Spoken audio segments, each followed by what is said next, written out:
Bonjour à tous et à toutes. Je suis le doyen de la faculté de la recherche d'HEC, Andrea Masini. Je suis italien et j'ai l'honneur de présenter un invité d'honneur ce soir, un monsieur qui a réussi dans le domaine des fusions et des acquisitions, qui est aussi un grand donateur de l'école. Je laisserai votre collègue présenter le parcours de monsieur Zawi en détail. Je voulais juste le remercier pour son temps, pour être là ce soir. Dire juste un mot sur l'importance du domaine choisi. Je pense que la plupart d'entre vous qui sont là ce soir sont intéressés aux fusions-acquisitions. Je pense que vous savez très bien que c'est hyper intéressant. En même temps, c'est hyper difficile. J'ai entendu une statistique, peut-être je dis des bêtises, corrigez-moi, qu'à peu près 2/3 des fusions-acquisitions, finalement, n'arrivent pas à délivrer la valeur attendue. Et bien évidemment, nous avons quelqu'un qui a réussi le tiers qui délivre de la valeur. Et comment on réussit ça? Je pense en deux manières. D'abord, avec les bonnes décisions qui sont fondées sur de la recherche.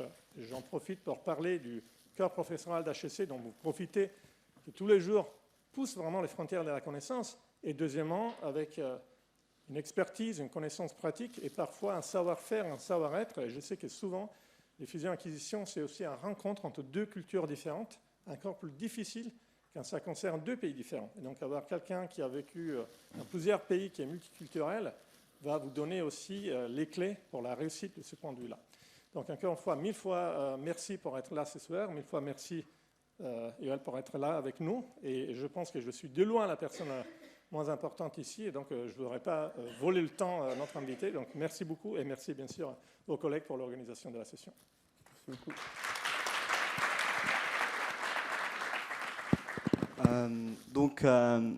C'est vraiment un grand plaisir d'accueillir aujourd'hui M. Zawi avec l'ESCP HEC Finance Club et HEC Maroc. M. Zawi, vous incarnez l'ambition, l'excellence que HEC essaie d'insuffler à chacun d'entre nous. Après avoir brillamment complété votre cursus à HEC, vous poursuivez vos études à Stanford, vous faites un MBA. Et suite à l'obtention de votre diplôme, vous vous retrouvez face à un dilemme cornélien auquel nous espérons tous être confrontés un jour. Accepter une offre chez Goldman Sachs ou Morgan Stanley, où votre frère travaille.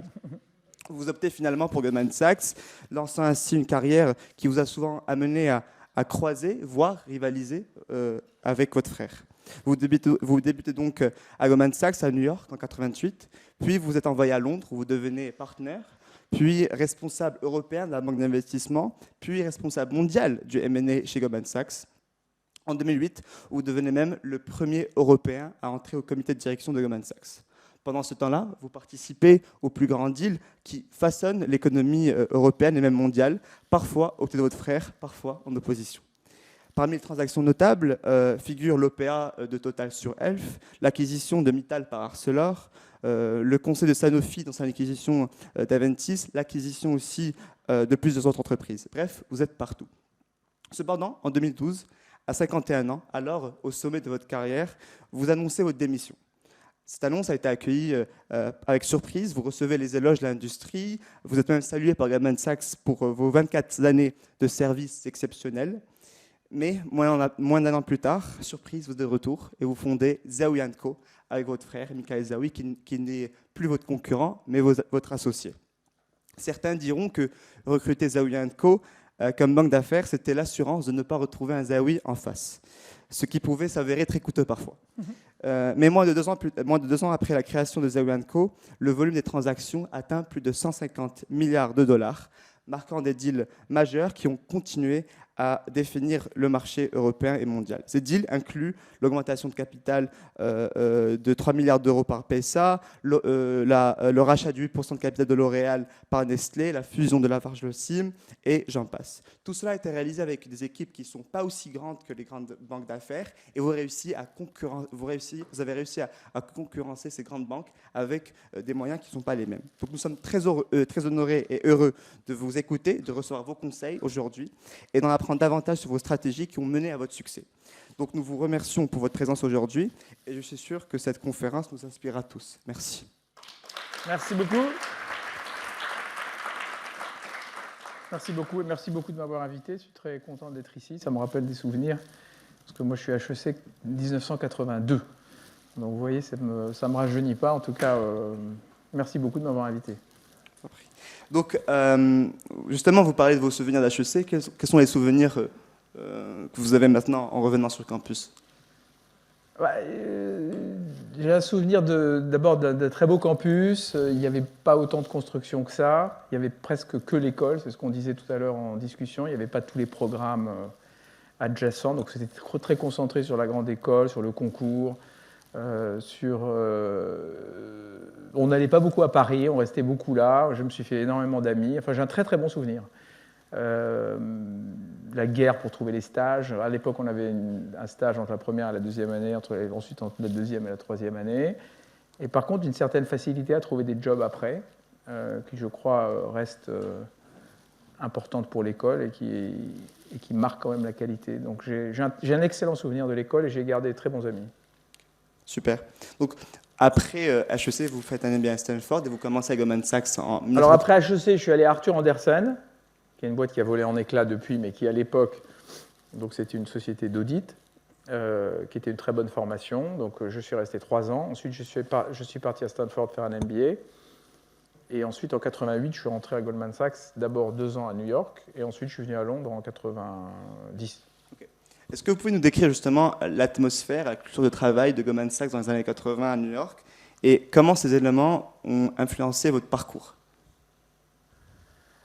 Donc, le M&A, ça n'avait rien à voir avec ce que c'est aujourd'hui. C'était le début des grosses OPA. Par exemple, en 89, je crois, c'était le gros takeover de RGR Nabisco, là, le premier gros LBO, c'était en 89, si je me rappelle bien.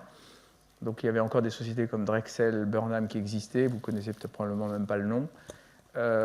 Donc, c'était intense. L'équipe n'était pas très grosse. Les chiffres n'avaient rien à voir avec les chiffres d'aujourd'hui. Ça travaillait très très dur, mais dans une très bonne ambiance, très collégiale. On s'est fait énormément d'amis. Et c'était un petit peu la vieille façon de faire du business. C'est-à-dire que vous appreniez le business en regardant les autres faire. Vous faisiez, mais vous regardiez les autres faire. Et donc il y a beaucoup de caractéristiques que j'ai gardées et que j'ai retranscrites dans ma société, Zawi & Co., et qui, à mon avis, sont importantes dans ce business.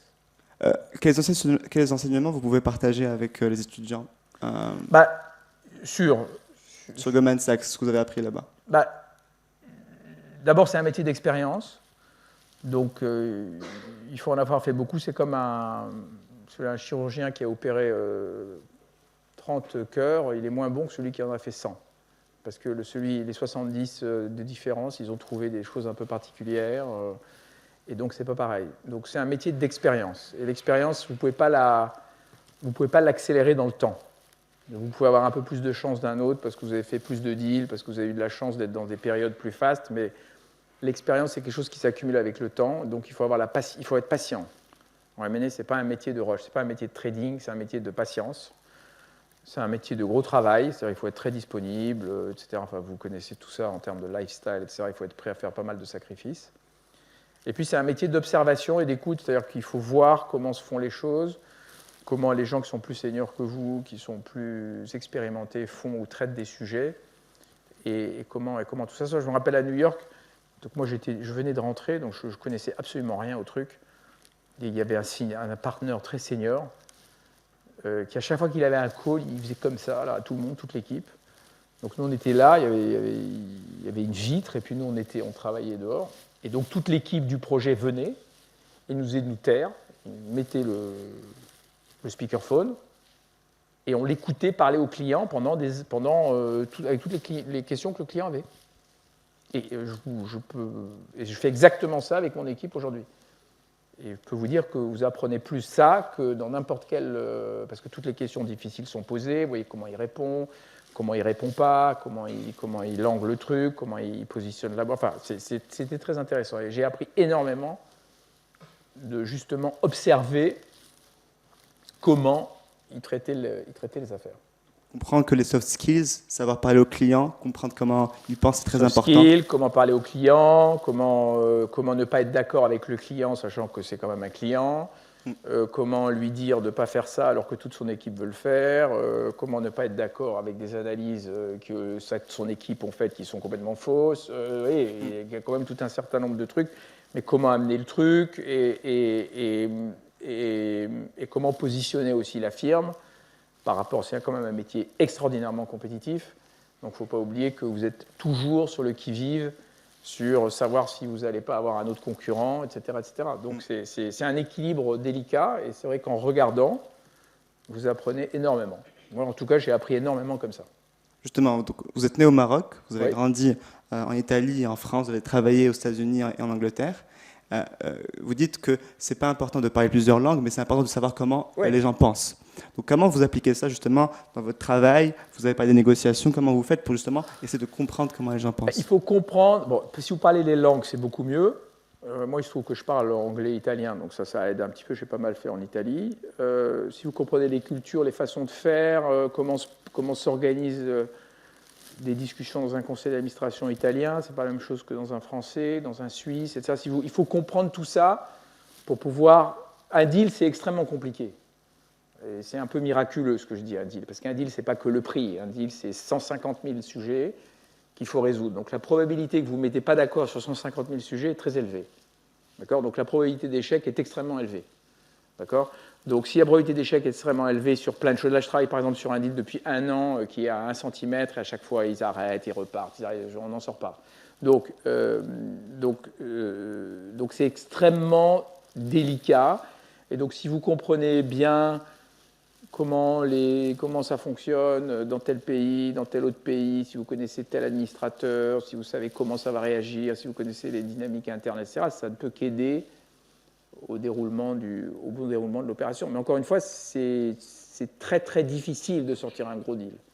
Ça a l'air comme ça, vous regardez les articles, vous dites machin a fusionné avec machin, vous avez l'impression que c'est un truc comme ça, mais si ça se trouve, ça fait 3 ans qu'ils discutent, ou 5 ans, ou 10 ans. D'accord ? Et donc, vous ne voyez pas ce qu'il y a derrière le sujet.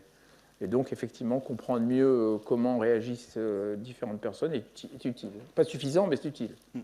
Donc, je comprends qu'il est aussi important d'avoir un réseau qu'on peut mettre à disposition des clients. Comment vous avez réussi à cultiver le vôtre ? Le temps. D'abord, le réseau, ça se crée avec le temps. Il faut que vous connaissiez beaucoup de monde. Il y a tout un espèce d'écosystème autour du M&A. Il faut connaître beaucoup de patrons d'entreprise. Il faut connaître beaucoup de gens qui sont dans les conseils d'administration. Il faut connaître beaucoup d'avocats. Il faut connaître beaucoup de gens qui tournent autour de ce métier. Et puis finalement, vous savez, avec le temps, le monde est assez petit. Alors, on croit qu'il est très gros, mais en fait, il est assez petit. À Paris, tout le monde se connaît. À Londres, tout le monde se connaît. C'est un monde qui est assez petit, en fait. Même si les chiffres sont gros et les opérations sont grosses, le monde est assez petit. Donc, un des avantages de M&A, c'est qu'à chaque deal, vous rencontrez 20, 30 ou 40 personnes. Vous rencontrez des personnes nouvelles que vous gardez parce que vous avez en général travaillé très intensément avec eux pendant longtemps. Donc ça devient souvent des amis, des copains. Vous les retrouvez après sur un autre deal, 1 an plus tard, vous retrouvez un avocat qui vous a fait... Vous voyez ce que je veux dire ? Donc, bon, mais ça, encore une fois, c'est le temps. Si vous êtes pressé, si vous êtes pressé d'aller très très vite, très haut, le M&A, ça ne va pas le faire. D'accord ? Vous pouvez avoir des très belles carrières et avoir des très bonnes progressions, mais c'est quand même un métier d'expérience. Et c'est difficile de chanter l'expérience. J'aimerais passer au grand deal que vous avez fait. Ouais. Un des deals les plus emblématiques en Europe, c'est l'acquisition de Elf par Total. Donc j'aimerais savoir comment, justement, Michael Zawi, il était du côté opposé. Non, du même côté. Du même côté, pardon. Ouais. Et donc vous avez dû naviguer dans un environnement qui est très complexe avec l'État, etc. Comment vous avez géré cette transaction ? Est-ce que vous pouvez nous raconter les coulisses de ce deal ? Alors ça, c'est un deal très complexe. Alors pour la petite histoire, je suis dans un avion, donc il n'y avait pas d'Eurostar à l'époque, donc j'étais dans l'avion pour aller à un rendez-vous à Paris. J'étais sur l'avion de 8 heures. Je n'avais aucune idée que ce deal arrivait pour un rendez-vous qui n'avait absolument rien à voir. Donc j'étais dans l'avion et je reçois un appel d'un de mes collègues donc, qui était à Paris et qui me dit « Est-ce que tu as vu le Total a lancé une OPA sur elle ?» Je lui dis « Bon, je suis dans l'avion, il y avait la stewardess qui voulait que j'éteigne le téléphone. Et il me dit « Tu annules tous tes trucs. Quand tu arrives à Paris, tu ne vas pas à ton rendez-vous, tu viens chez Elf, qui était à une tour à la Défense. » Donc, moi, je suis dans l'avion, il n'y avait pas d'Internet, il n'y avait pas de médias, il n'y avait rien. C'est-à-dire, je ne savais rien de la situation. Bref, j'arrive à l'aéroport, évidemment en retard, etc. Et j'arrive et on va directement, voilà, parce que ça, c'est quand même une grosse opération qui valait 45 ou 50 milliards. Donc, il me briefe dans l'ascenseur sur les sujets clés, parce que les OPA, ça arrive comme ça, hein, je veux dire, vous savez. Et donc, bon, alors après, on a développé un rapport avec le client, on a commencé à travailler, etc. Mais c'est le début, je me rappellerai souvent du début. Opération très complexe, pourquoi? Parce que vous connaissez, c'est le même groupe maintenant, donc je ne sais pas qui est familier avec ça, mais il y avait deux grands groupes français de pétrole, Total et Elf. Et évidemment, le secteur énergétique étant un secteur stratégiquement important pour l'État, l'État avait évidemment son mot à dire, même s'il n'était pas actionnaire, il avait quand même son mot à dire dans l'opération. Donc l'État, en fait, était favorable au rapprochement Total et Elf. Donc l'État était favorable, et nous, on était du côté de Elf. Et on était en défense. Quand vous avez la défense, c'est un mot qui revêt plusieurs réalités. C'est-à-dire le succès d'une défense, ce n'est pas nécessairement de ne pas avoir succombé à l'OPA, mais c'est d'avoir succombé à l'OPA dans les termes proposés. Une défense qui a du succès, c'est une défense qui soit échappe à l'acquéreur parce que la valeur n'est pas bonne ou le projet n'est pas bon, soit conduit l'acquéreur à payer un prix beaucoup supérieur pour les actionnaires qui ont bien vendu leur affaire. Donc ce n'est pas nécessairement la défense d'échapper au truc, c'est une définition un peu plus complexe. Donc, nous, on était dans une situation très difficile dans laquelle on avait l'État qui voulait le rapprochement et qui était complètement OK au fait que le rapprochement soit hostile, c'est-à-dire qu'il n'était pas concordé entre les entreprises.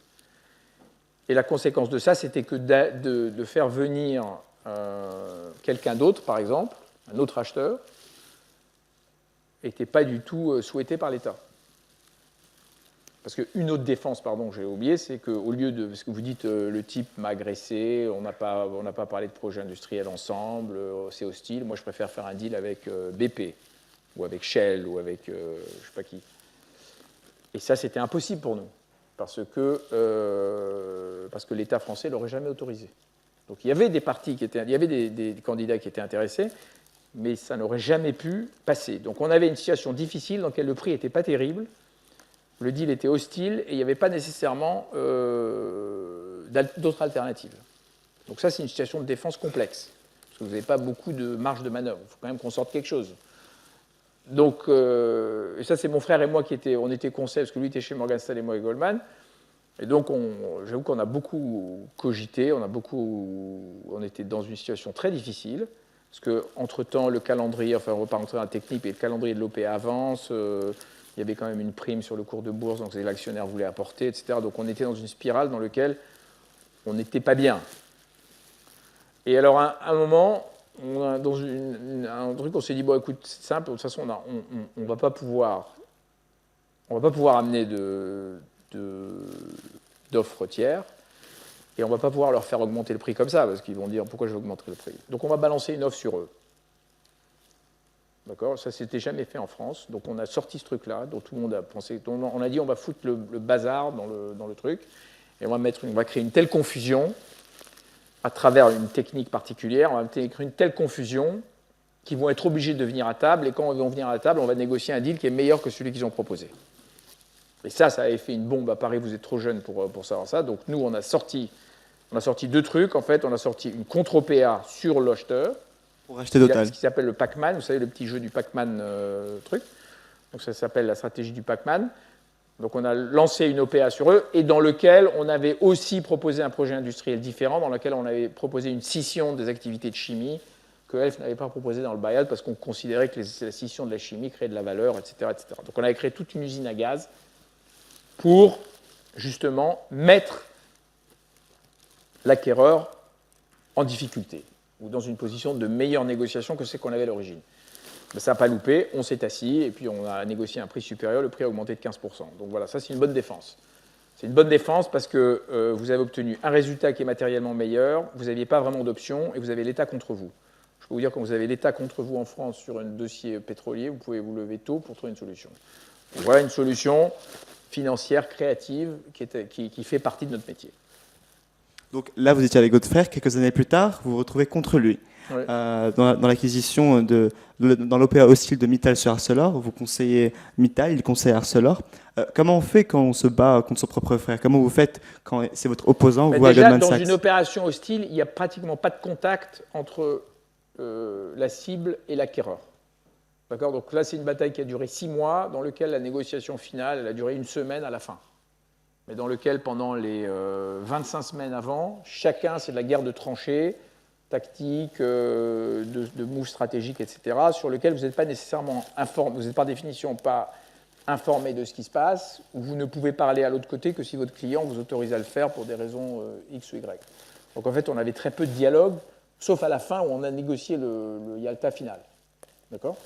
Et donc il y a eu toute une série de moves très intéressants au plan tactique, je ne vais pas vous embêter avec ça, mais il y a eu pas mal de moves de défense qu'ils ont fait, de moves d'attaque qu'on a fait, etc., sans nécessairement qu'on ait du dialogue entre nous. Par contre, quand on s'est aperçu à la fin, quand l'évidence était qu'il fallait faire cette opération, mais à des termes différents, à ce moment-là, quand le truc est devenu plus mûr, on s'est assis et puis on a négocié un deal qui était différent du deal, encore une fois, d'origine, mais qui a permis à Mittal de racheter Arcelor. Donc, quelques années plus tard, vous devenez le premier Européen à rejoindre le comité de direction de Goldman Sachs. J'aimerais savoir un peu quel a été votre ressenti, comment faire partie d'un corps de décision de haut niveau a impacté votre carrière et comment vous avez changé de vision sur la finance Goldman mondiale. Sachs, c'est une entreprise qui est très diversifiée déjà. D'accord? Donc là, il y a les activités de M&A qui sont des activités de conseil qui ne nécessitent pas d'investissement en capital. Il y a les activités de trading, il y a les activités d'asset management, il y a les activités, il y a le risque du bilan, c'est une entreprise financière qui est complexe. D'accord? Donc, moi, avant, j'étais juste dans mon métier, que je connais très bien, mais je n'avais pas nécessairement une vision sur l'ensemble de ce que faisait l'entreprise. Donc, c'était très intéressant parce qu'il y a les patrons de tous les business. Donc, on faisait tous les lundis une revue de tous les business, les risques, etc. Et là, le truc intéressant, c'était que j'y étais pendant la crise de 2008. Pendant la crise de septembre 2008, dans laquelle on avait des réunions tous les jours, parce qu'il y avait une question de savoir si la société allait survivre ou pas. Quand Lehman est tombé, Merrill Lynch est tombé en se faisant racheter par Bank of America un petit peu après, et après il y avait des rumeurs assez importantes que soit Morgan Stanley, soit Goldman allaient tomber en faillite, etc. Donc il y avait quand même une tension gigantesque, et nous on se réunissait tous les jours.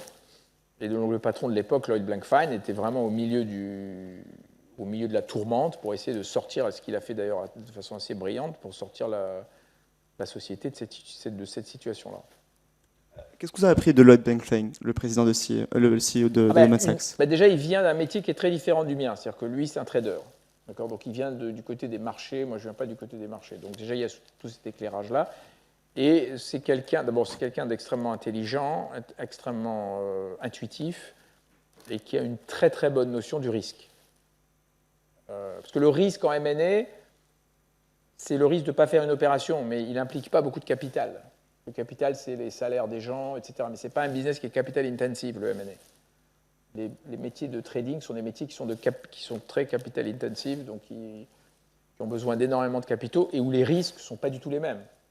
Vous pouvez faire exploser une maison si vous n'avez pas des bons contrôles de risque, vous pouvez faire sauter une entreprise assez facilement. Donc, il avait un très bon sens de la gestion du risque dans une complexité immense, parce que c'est gros, c'est mondial, il y a des activités partout, il y a des gens partout, vous avez toujours un type qui fait une connerie, vous voyez, donc vous pouvez faire... ça peut déraper assez vite. Et donc, il avait un œil, je trouve, sur la gestion de risque très particulier. Il peut venir que si vous avez une grosse expérience de marché, en fait. Donc, en 2012, je crois, vous quittez Goldman Sachs. Vous avez toujours dit que vous deviez trouver le bon moment, ni trop tard, ni trop tôt. Donc, pourquoi avoir choisi ce moment en particulier? Parce que d'abord, j'avais fait beaucoup, j'avais fait 25 ans, j'étais arrivé, j'avais fait le tour, j'aime beaucoup Goldman Sachs, c'est une très belle entreprise, mais je voulais faire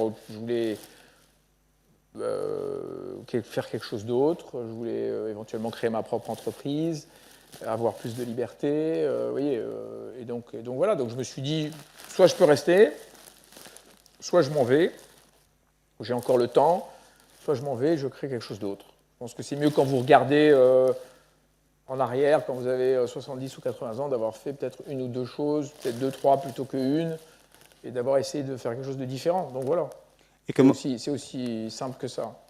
et comment vous avez eu l'idée de faire Zawiya & Co? Mon frère était parti déjà 4 ans avant, comme on est dans le même métier, et comme on était après la crise de 2008, dans laquelle vous avez eu l'émergence de toutes ces boutiques de M&A, on a retrouvé un petit peu...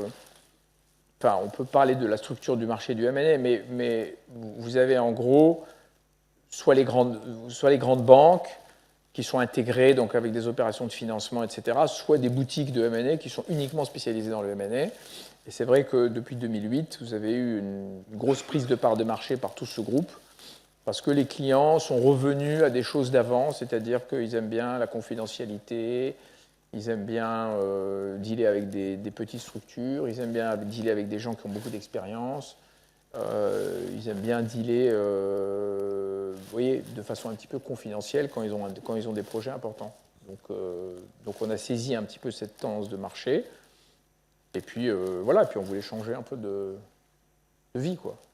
Comment vous avez réussi à convaincre vos clients de quitter Goldman Sachs, de quitter Morgan Stanley pour venir travailler avec vous? Bah, écoutez, en fait, c'est assez intéressant. Quand vous créez une entreprise, vous croyez que vous allez avoir tel client parce que vous les connaissez bien, et en fait, vous n'avez pas nécessairement ça, mais vous avez d'autres clients qui arrivent. Je ne sais pas comment dire. Là, ça vient pas nécessairement de là où vous vous attendez. D'accord. Bon, d'abord, on connaît beaucoup de monde. Ensuite, les gens étaient intéressés. Il y a des gens qui veulent vous aider quand vous commencez votre entreprise et qui vous donnent un coup de main. On n'est pas dans un métier de charity, hein, mais on connaît notre business, donc voilà. Et donc, il y a tout un... On ne fait pas de marketing vraiment comme dans les grandes banques, quand vous êtes dans une entreprise comme ça, mais c'est plutôt le bouche à oreille, vous voyez, ou la connaissance de telle personne qui dit, tiens, c'est une opération délicate, je vais leur demander. Donc, comment justement vous arrivez à concurrencer les grandes banques?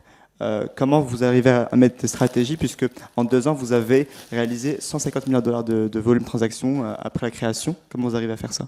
Bah, d'abord, le marché du M&A a beaucoup changé. C'est-à-dire que les clients, ils prennent plusieurs banques. D'accord. Vous avez remarqué que quand vous regardez qui sont conseils, avant, quand j'ai commencé chez Goldman, il n'y avait que 1. Ensuite, on est allé à 2. Maintenant, c'est 2, des fois 3. C'est rare que ce soit 1. Donc quand vous êtes client, vous dites, tiens, je vais prendre peut-être une grande banque et une boutique. D'accord. Donc on n'est pas nécessairement... Alors nous, dans toutes les opérations qu'on a fait, la moitié on les a faites seules, la moitié on les a fait en co avec quelqu'un d'autre. Donc d'abord, il faut voir que dans notre métier, c'est un métier de client. C'est le client qui décide, c'est pas vous. Donc le client, il peut dire, je veux avoir Morgan Stanley et nous, par exemple, ou Goldman Sachs et nous, ou Citi, ou je ne sais pas qui. Parce que le client se dit, bah, tiens, j'ai 2 approches, j'ai 2 points de vue différents. J'ai une grande entreprise avec tous les services de marché, etc. Et puis j'ai quelqu'un qui a beaucoup d'expérience, qui est plus petit. J'aimerais bien avoir 2 éclairages différents. Donc déjà, on n'a pas remplacé, on s'est plutôt ajouté. Vous voyez, et ça correspond assez bien à ce que les clients veulent. Donc voilà, non, on n'a aucun problème à concurrencer. Vous savez, moi, ça fait 35 ans que je fais ça, mon frère aussi. On a une excellente équipe qui est toute petite. Vous savez, le M&A, c'est un métier de focus, c'est un métier de concentration, c'est un métier de dedication. C'est-à-dire que si vous faites, il n'y a pas une opération que vous ne pouvez pas faire à 2 ou 3. Et vous n'avez pas besoin d'être 15. Mais si vous êtes 15, un des problèmes des banques d'affaires, c'est qu'ils ont beaucoup de choses à faire, ils ont beaucoup de bureaucratie, d'administration, de machin, de trucs, et donc ils sont à 10 souvent sur les projets, mais il n'y en a pas 3 qui sont... Vous voyez ? Donc la concentration, le focus, vous pouvez faire, ça ne dépend pas de la taille de l'entreprise, ça ne dépend pas de la taille des opérations, c'est juste une question d'expérience. Donc il n'y a aucun problème à concurrencer ou à travailler avec. Aucun problème. En plus, aujourd'hui, la grosse différence de quand j'ai commencé, le data, enfin toutes les données, etc., sont quand même très disponibles. Et donc, un des soucis que j'avais quand j'ai créé l'entreprise, c'est qu'il y a tellement de données chez Goldman Sachs, il y a tellement de data, il y a tellement d'intelligence que je me suis dit, mais comment est-ce que je vais faire à faire ça sans tout ça? Et je me suis dit, mais ça va être impossible.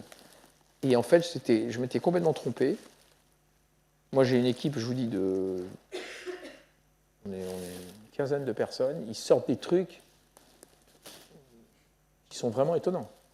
Et on n'a jamais eu de problème de défaut de data ou de manque de data par rapport à une grande entreprise. Ce qu'il faut voir, c'est que le métier a beaucoup évolué. C'est-à-dire que moi, quand j'ai commencé, le data, l'analyse financière était de la valeur ajoutée. Parce que les clients ne la faisaient pas et les clients n'étaient pas sophistiqués. Aujourd'hui, tout ce qui est data, analyse financière, valorisation, etc., je sais que vous apprenez ça en cours, etc., c'est très important, mais quand vous sortez de là, c'est assez commoditisé. Ce qui n'est pas commoditisé, c'est le jugement de quoi faire sur telle opération, le conseil, etc. Ça, c'est pas commoditisé. Mais tout ce qui est donné, etc., c'est incroyable ce qui est disponible. Et donc, vous n'avez pas besoin d'avoir des ressources énormes pour faire du M&A. Pour répondre à votre réponse, il y a beaucoup de gens ici qui veulent faire du M&A. Ouais. Et dans le M&A d'aujourd'hui, c'est quoi les éléments importants pour réussir? Les 3 éléments importants pour réussir? D'abord, il faut être prêt à travailler très dur.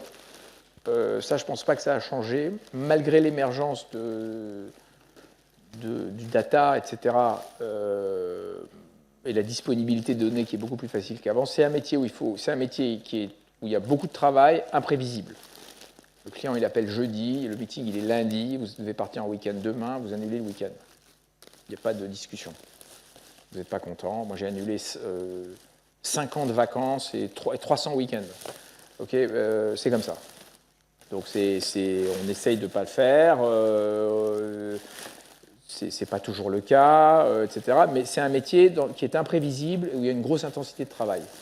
Ça, c'est la première chose. Deuxièmement, il faut vraiment que ça plaise. Parce que sinon, ce n'est pas la peine de faire un sacrifice si ça ne plaît pas. Donc, il faut aimer la finance. Moi, j'aime beaucoup la finance, j'aime beaucoup les maths. Donc, j'aime les chiffres. J'aime régler des problèmes. J'aime résoudre des trucs compliqués. Donc, il faut aimer ça. Si vous n'aimez pas ça, ce n'est pas la peine de faire du M&A.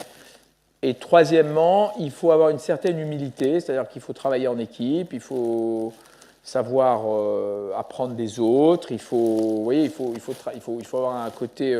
c'est quand même un métier de client. Le client vous paye et vous prend, donc vous êtes quand même au service du client. Donc il faut quand même avoir un peu une mentalité de service du client. Et ça, il y a des gens qui s'appelaient, il y a des gens qui ne s'appelaient pas. Voilà, ça c'est les trois trucs qu'il faut. Je pense que le lifestyle a amélioré depuis mon époque. Je crois, mais j'entends des choses différentes là-dessus. Je crois que vous êtes peut-être plus au courant que moi là-dessus, mais c'est vrai que la partie analytique qui était très lourde chez nous est quand même beaucoup plus mécanisée. En plus, avec l'intelligence artificielle aujourd'hui, ils font quand même pas mal de choses. Revenons au grand deal que vous avez fait. En 2014, vous participez à la restructuration de PSA, Peugeot Citroën. Oui. Robert Peugeot lui-même fait appel à vos services pour protéger les intérêts de la famille. Et vous lui dites de poursuivre une trajectoire différente que celle qu'il voulait. Donc, comment vous avez réussi à le convaincre de passer d'une stratégie à une autre? Là, les enjeux étaient énormes parce que Peugeot était en très très grosse crise.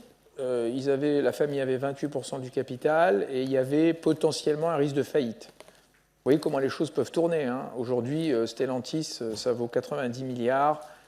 Ça fait 15 milliards de résultats et 12 ou 13 milliards de free cash flow. Donc, vous voyez un peu la bascule, notamment dirigée par un dirigeant exceptionnel, Carlos Tavares, que j'ai rencontré après, parce qu'après on les a conseillés dans la fusion entre Fiat et Peugeot. Mais en 2014, ça fait pas tellement longtemps, hein, ça fait 10 ans, ils étaient proches de la faillite. Donc est-ce que vous préférez avoir 28% d'une boîte qui vaut 0 ou 14% d'une boîte qui vaut de l'argent? Donc, j'ai commencé à lui dire ça. Donc ça, je pense que il a compris. Donc je lui ai dit, écoute, si tu veux rester, si tu veux t'accrocher à avoir 28% d'un truc qui va au mur, on peut y aller, mais tu vas aller au mur. Et voilà pourquoi. Donc là, il faut déprouver analytiquement comment ça se passe, les cash flows, etc. Il y avait des sérieux problèmes d'endettement, il y avait des problèmes de cash flow, il y avait des problèmes de besoin en fonds de roulement. Il y avait des vrais problèmes. Ou bien, il faut faire une autre construction dans laquelle tu acceptes de te diluer en faisant rentrer d'autres actionnaires, en l'occurrence l'État et Dongfeng, qui est une société chinoise. On a terminé 14-14-14, la famille est passée de 28 à 14 et on a fait rentrer les deux autres à 14-14, mais qui permettent de recapitaliser la société. et de la relancer et d'avoir une option à ce que tes 14% vaillent plus que les 28% auraient valu dans un autre scénario. Et donc il fallait convaincre lui, il fallait convaincre ses cousins, il fallait convaincre la famille, c'est compliqué, les familles, mais non, on a toujours eu 28%. Les gens dans les familles sont très intéressés par les symboles. Pas très intéressés, très attachés aux symboles. L'historique de la famille, le fait que c'était le premier actionnaire, tout ça c'est des trucs importants, c'est pas facile à laisser filer. Mais quand vous êtes face à la crise, il faut que vous démontriez aussi habilement que possible. Moi je suis assez direct, donc je suis allé direct. Alors après, il y a d'autres gens qui sont un peu plus ronds. Et moi, je lui ai dit, écoute, la situation est grave. Mais qu'est-ce que tu veux dire par là, etc. Voilà, parce que je pensais qu'elle était grave.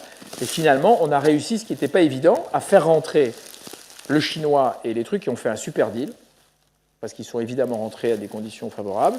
Mais finalement, la famille a gardé les 14%, et 8 ans plus tard, ils ont fusionné avec Fiat pour créer Stellantis.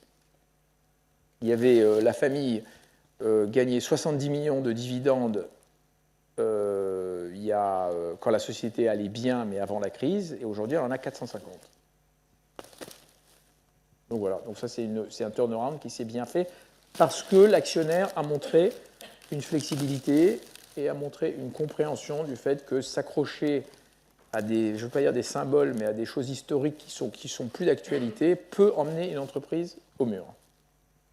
Donc visiblement, vous avez beaucoup de succès avec les familles, puisque quelques mois plus tard, après la création de Zero & Co, il y a un grand deal qui a fait la une des médias, puisque à une époque où beaucoup de gens pensaient que Bettencourt, la famille Bettencourt allait se désengager de L'Oréal, ils ont en fait racheté 8% de leur capital à Nestlé pour 7 milliards d'euros. Donc comment vous avez réussi à gérer ce deal dans la discrétion? C'est mon frère qui a fait cette opération, il avait une relation avec la famille depuis longtemps. Ça, c'est une opération qui est très différente de Peugeot parce que c'est une opération entre gens riches.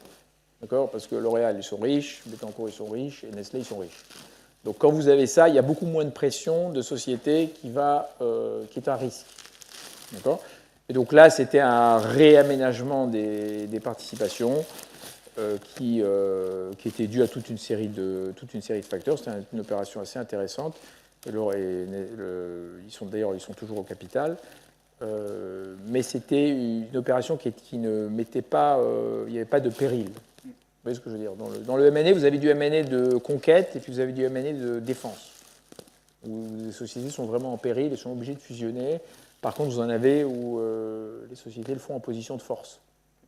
Soit les deux sont en position de force, soit une en position de force, une en position un peu plus de faiblesse. Donc ça, c'est très important de calibrer le bon moment sur comment vous faites une opération par rapport à quelle position vous avez par rapport aux autres. Bon, c'est basique, mais c'est pas évident. Hein.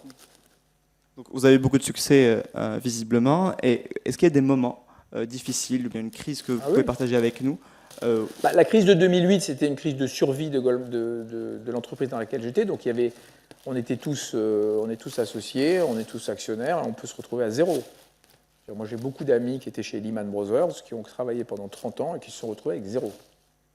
Quand je dis zéro, c'est zéro. C'est-à-dire que vous êtes payé en actions dans ces entreprises, comme vous savez, donc vous avez une participation au truc. Cette action, elle vaut zéro, ben vous avez autant d'actions que vous voulez, ça vaut zéro. Il y avait quand même un risque de faillite très très important. Hein. Et donc, vous pouvez imaginer la tension qu'il peut y avoir quand vous avez travaillé très dur avec tous vos collègues pendant 20 ans dans une entreprise qui vacille. Donc ça, c'était un moment difficile. Et puis à Zhaoui & Co, quand vous créez une entreprise, vous ne savez jamais ce que ça va donner. Donc, mon frère et moi, on a commencé, on n'avait pas de bureau. On sortait de très gros jobs dans lesquels on avait vous avez des équipes pléthoriques, tout le monde, vous faites ça, il y a des analyses qui arrivent dans tous les sens, vous avez tout ça. On s'est retrouvés dans une voiture, parce qu'on avait une voiture, on n'avait pas de bureau. On travaillait à l'arrière de la voiture, avec les portables, pour appeler les clients, pour avoir des rendez-vous, etc. On n'avait pas de bureau, on n'avait pas d'employés, on n'avait rien. Et on a commencé comme ça. Donc là aussi, vous vous dites, mais qu'est-ce que j'ai fait, quoi ? Vous voyez, donc ça, c'est un moment un peu tendu. Oui. Quel a été votre premier deal? C'est qui le premier client qui a répondu à votre appel et qui a dit « Ok, on fait quelque chose » ? Alors, le premier client, c'est malheureusement, il est il est décédé, c'est M. Darty, vous qui connaissez Darty. Il nous avait appelé pour résoudre un problème familial, qui avait de l'actionnariat, etc. Il y avait du travail à faire.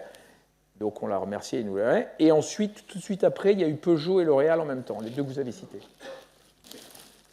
Donc, vous dites que le capital social, le capital le plus important d'un banquier d'affaires, c'est sa réputation. Oui. Donc comment vous avez réussi à maintenir votre ligne d'éthique et quel est votre code de conduite? C'est simple, la réputation, si vous voulez, il faut des années pour la construire, vous la démolissez en un quart d'heure. Il y a un article sur vous, sur des insider trading ou sur un problème de truc, c'est fini.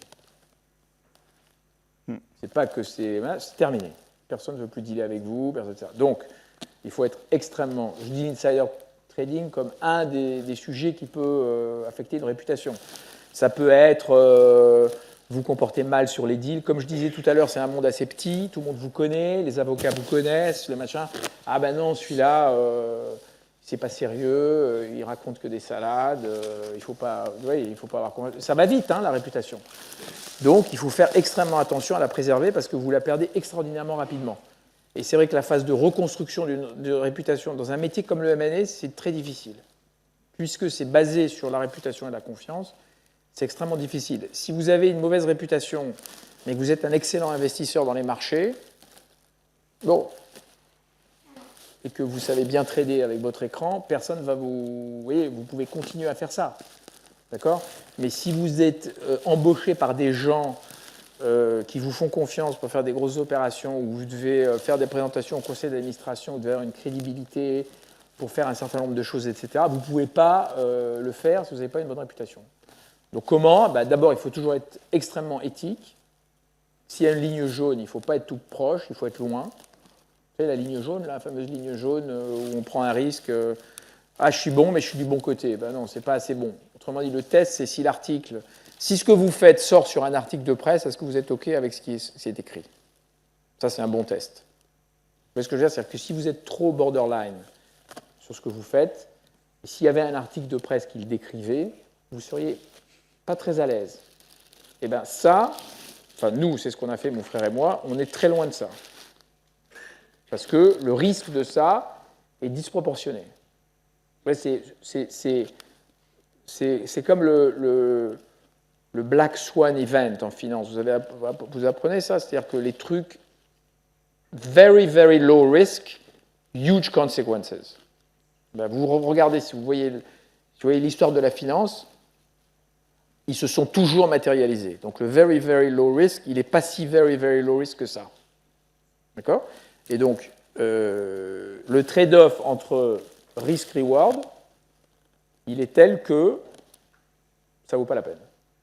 Donc vous restez loin de... Pour répondre à votre question, vous restez loin de la ligne jaune.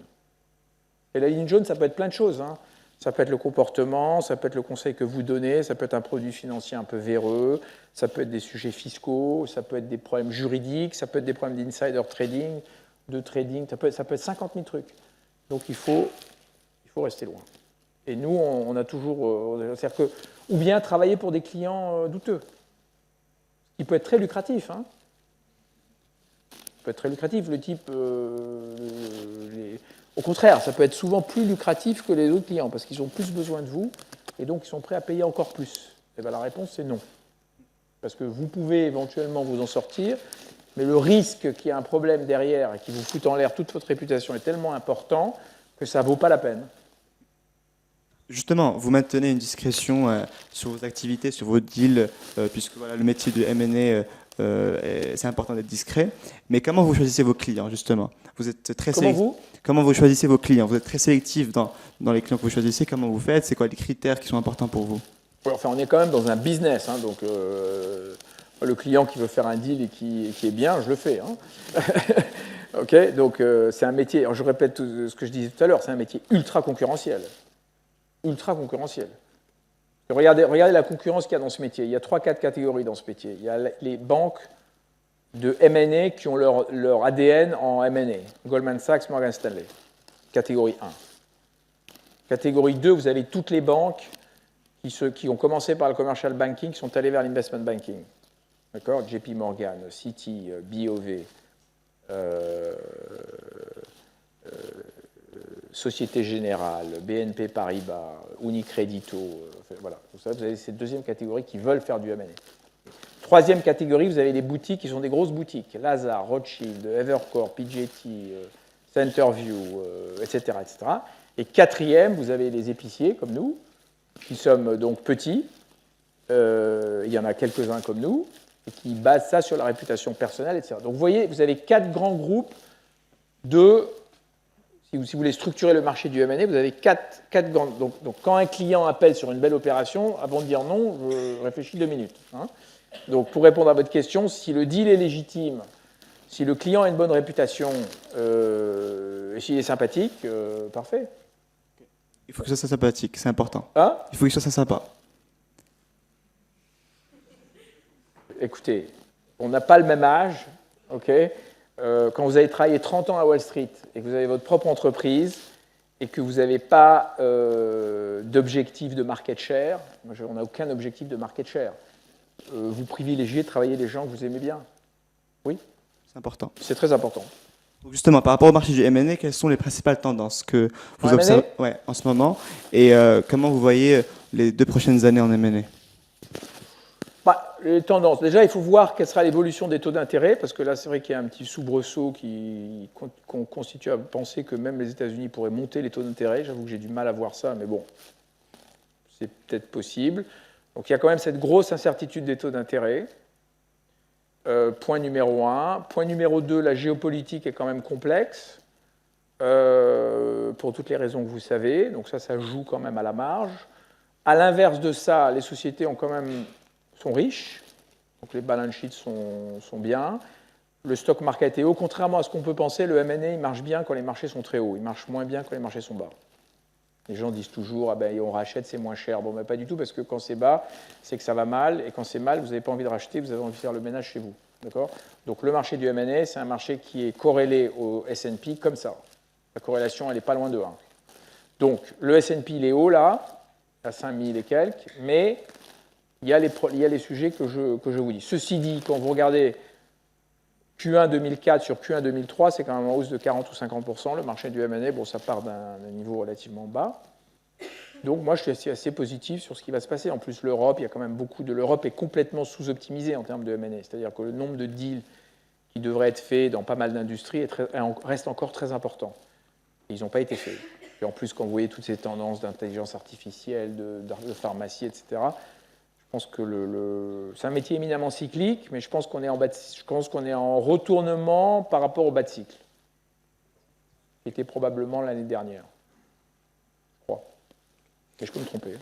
Revenons à un deal qui a été aussi important, que vous avez réalisé en 2014 avec Zavenco, la fusion de Lafarge-Holcim. Comment vous avez réussi à sourcer ce deal et quels ont été les éléments importants? Alors ça, c'est un deal dans lequel on était très proche d'un des actionnaires, qui avait 25% de l'affaire, de Lafarge, et c'est un deal assez compliqué entre une société française, Lafarge, et une société suisse, Holcim. C'est une fusion d'ego qui après n'a pas été tellement d'ego, et qui a duré quand même longtemps.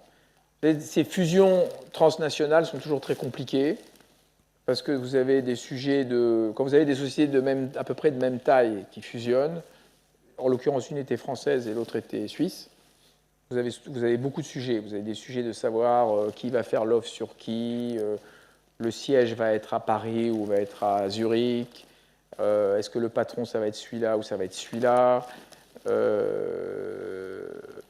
et tout ça, c'est en général, dans 90% des cas, les deals échouent sur les 2-3 trucs que je viens de vous dire.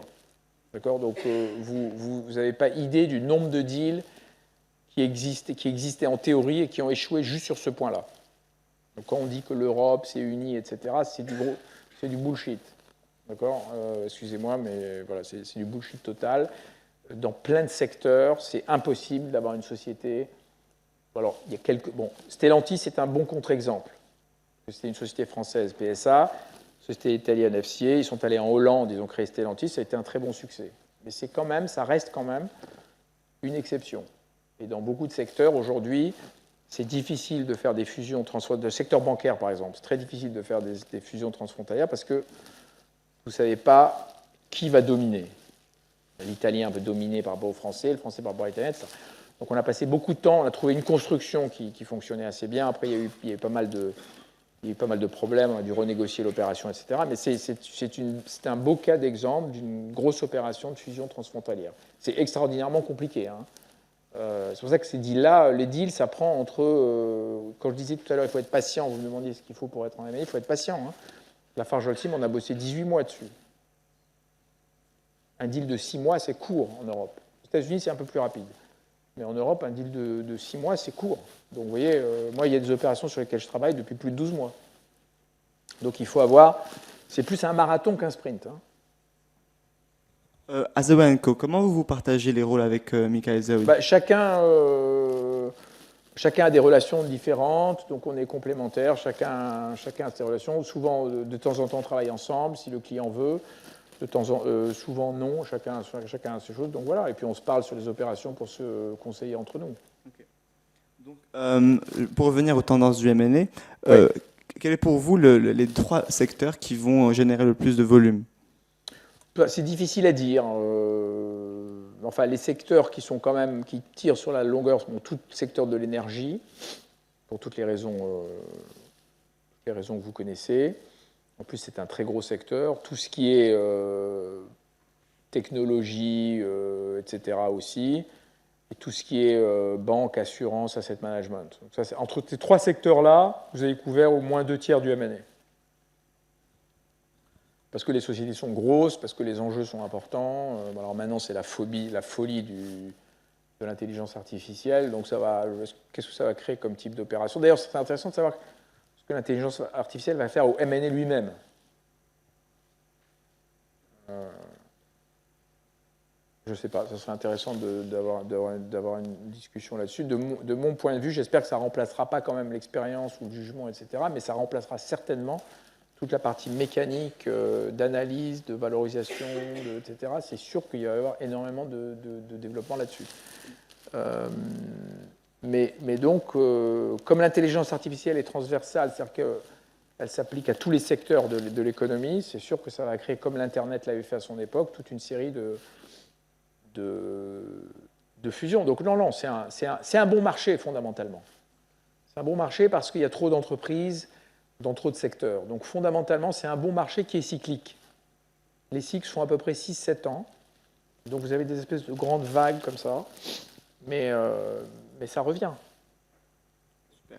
On va passer maintenant à l'étape un peu plus interactive de la conférence. Donc on pourra tous poser des questions.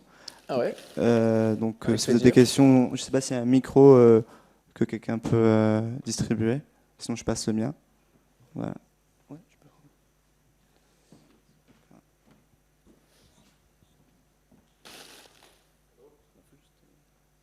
Il y a celui-là, non?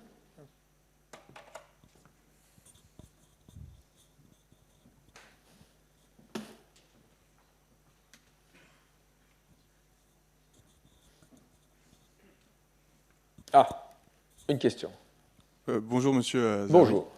J'avais une question par rapport à ce que vous avez dit concernant beaucoup de deals en Europe qui auraient dû se faire et qui ne sont pas faits. Premièrement, comment ça se fait? Et pensez-vous qu'un jour... j'imagine qu'il y a une comparaison implicite avec les États-Unis, donc quelles seraient les comparaisons? Déjà, il y a plusieurs différences. Les États-Unis sont un marché homogène. Si vous êtes une société de Boston, ce n'est pas un problème de faire un deal avec une société de San Francisco. Si vous appliquez ça à ce que je viens de vous dire, faire un deal entre une société parisienne et milanaise, ce n'est pas évident. Parce que je viens de vous dire. Donc vous avez un marché de référence qui est beaucoup plus petit en Europe parce que, en gros, les 3 gros marchés du M&A, c'est l'Angleterre, la France et l'Allemagne. C'est déjà 3 pays. C'est 3 pays qui, à eux 3, ont 200 millions d'habitants et aux États-Unis, il y en a 360. Donc déjà, vous avez une homogénéité qui n'est pas du tout la même. Donc vous avez une fluidité, une rapidité d'exécution aux États-Unis qu'il n'y a pas en Europe. D'accord? Parce que vous n'allez pas...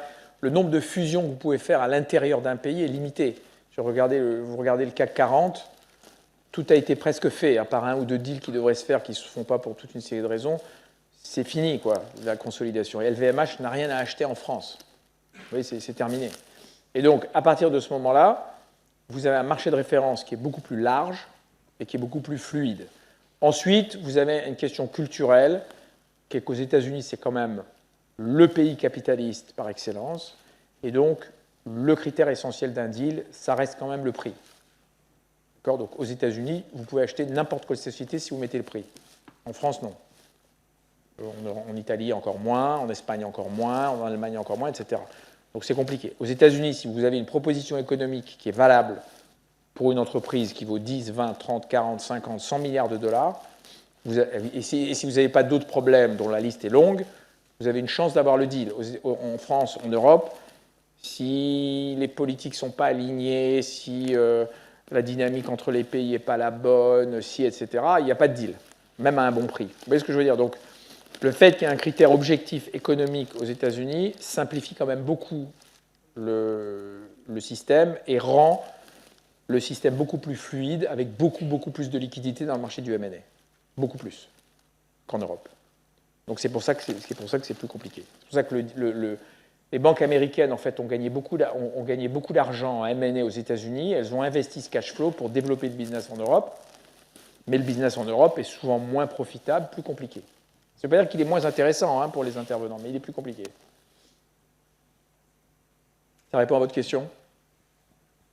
Moyen. Bonjour Monsieur Zawi, merci beaucoup. Alors, du coup, là, grâce à tout ce qu'on a raconté depuis le début de la conférence, on a pu découvrir votre parcours qui a été impressionnant, qui a été couronné de succès, etc. Mais un parcours aussi à laquelle une temporalité précise est liée et qui a peut-être aussi rendu possible autant de succès. Est-ce qu'aujourd'hui, si vous étiez étudiant en master HEC, est-ce que vous ferez du M&A? C'est une bonne question. C'est une bonne question. C'est toujours facile de regarder dans le rétroviseur. Moi, je regarde dans le rétroviseur. Je suis arrivé en Europe, Goldman Sachs, on tenait dans genre une petite pièce, on était 15, et moi j'étais parmi les 15. Et quand je suis parti, on était 6000. Donc effectivement, en regardant dans le rétroviseur, j'ai eu de la chance d'avoir un pari de croissance. Parce qu'en fait, ce qu'il faut, c'est de la croissance dans ces business-là. C'est l'absence de croissance qui rend la chose difficile. Je pense que c'est plus dur qu'à mon époque, c'est sûr. Et je pense que c'est vrai que la société n'est pas la même, les jeunes n'ont pas les mêmes. Moi, j'ai des enfants qui ont 27 et 24 ans, je vois avec mes enfants, c'est pas la même chose. Les réseaux sociaux, le work from home, le Covid. Chez nous, il n'y avait pas de discussion. C'est au bureau à 7h30 avec la cravate, et il n'y a pas de work from home. Ça n'existe pas. Et il faut aller là-bas, et il faut aller le samedi. Et donc, vous voyez ce que je veux dire? Donc, culturellement, je pense que le monde a beaucoup évolué. Maintenant, je trouve que c'est un très bon métier. Si vous aimez ça. Si vous n'aimez pas ça, c'est même pas la peine d'essayer, parce que le sacrifice n'en vaut pas la peine. Ça vaut pas la peine. On n'a qu'une vie, ça ne sert à rien. Donc, c'est un très beau métier. Je pense que ça restera un beau métier. Je pense qu'avec toute cette évolution de l'intelligence artificielle, enfin, moi j'ai une demi-théorie, mais peut-être que je me trompe, c'est-à-dire que si vous coupez le monde entre ce qui est automatisé et ce qui nécessite beaucoup de jugement, d'expérience et d'intelligence, j'espère que l'intelligence artificielle va avoir du mal à taper là-dedans. Si vous réfléchissez à ça. Je ne vois pas comment l'intelligence artificielle va répliquer une expérience de 20 ans de deal avec 50 000 conversations avec des CEOs en sachant exactement quelles sont... Je ne sais pas comment ils répliquent. Alors peut-être que je me trompe. Je ne sais pas s'il y avait un espion dans la pièce qui peut après récolter toutes ces infos et les mettre dans une machine, j'en sais rien. Mais je pense que de la même façon que l'excellent chirurgien du cerveau, je ne vois pas très bien comment on s'en passe. Vous voyez ce que je veux dire? Parce que etc. Donc, si vous êtes dans un monde, si on va vers un monde dans lequel la commoditisation de l'information est de plus en plus vaste et que ça mange de plus en plus là-dedans, ce n'est pas un mauvais métier à faire, si vous le voyez à travers ce prisme. Parce que, voilà. Mais il faut faire des sacrifices, il faut être patient, il faut travailler dur, en fait, toutes les choses que je vous ai dit. Et tout le monde n'est pas prêt à le faire. C'est aussi simple que ça. Merci beaucoup. Ça répond à votre question? Totalement. Parfait. Si moi je peux vous poser une question qui est peut-être reliée un peu à celle de mon collègue. Quand vous avez commencé votre carrière, le marché du M&A était vraiment dominé par les grandes banques, les Goldman Sachs, les Morgan Stanley, les JP Morgan. Mais aujourd'hui, quand vous avez parlé des tendances de marché, on voit la montée des Centerview, des PJT Partners, des boutiques, de Zawi bien sûr. Et aujourd'hui, disons que vous faisiez le master en finance et vous vous dites « je veux faire du M&A », est-ce que vous iriez dans une boutique? Est-ce que vous iriez toujours chez les grands noms? Comment vous voyez le marché évoluer? Moi, j'ai un biais. J'irai, c'est pas nécessairement comme ça que je le regarderai. J'irai dans une entreprise dont le M&A est une activité très importante. Vous voyez? Par exemple, Goldman Sachs fait 50 milliards de chiffre d'affaires et le M&A, c'est 3 milliards. Vous pouvez dire 3 sur 50, ça fait 7%, c'est pas beaucoup. Ben non. Le M&A, c'est le business le plus important de Goldman pour toute une série de raisons. D'accord? D'abord parce que ça crée l'image, ensuite parce qu'il y a beaucoup de gens qui de là vont ailleurs, ensuite parce que ça crée des relations corporate qui ensuite sont utilisées dans le reste de la firme. Il y a 50 raisons pour lesquelles c'est plus important que le chiffre ne le suggérerait. D'accord? Donc ça, c'est un business central. Donc est-ce que j'irai chez Goldman Sachs? Oui. Ou chez Morgan Stanley? Oui. D'accord? Ou chez... est-ce que j'irai faire du M&A dans une très grande banque dans lequel le M&A est une appendice du truc? Non. Pourquoi? Parce que ils ne vont pas avoir des bons deals, leurs gens ne sont pas bons, donc vous n'allez pas apprendre beaucoup, puisque vous, il faut que vous appreniez. Le deal flow ne va pas être terrible, et finalement, ça ne sera pas un business central. Et donc, si ce n'est pas un business central, il ne va pas y avoir d'allocation de capital, de machin, etc., qui font que vous allez être... moi, je crois beaucoup à regarder avant. Si vous voulez faire un truc, allez dans une société dans laquelle votre truc, c'est une priorité. D'accord? Parce que dans les sociétés financières, vous avez 50 métiers. Vous avez l'asset management, vous avez le debt trading, vous avez le private wealth. Il y a 50 métiers. Et donc, il faut bien voir, plutôt que de dire est-ce que je vais chez un petit ou un gros, c'est est-ce que je vais chez quelqu'un pour lequel le M&A est important. Moi, c'est comme ça que je regarderai. Très bien, merci.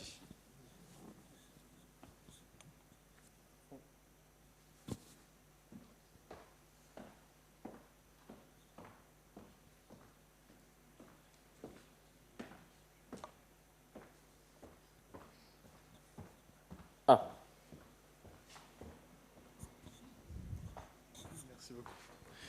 Donc merci beaucoup pour votre présentation.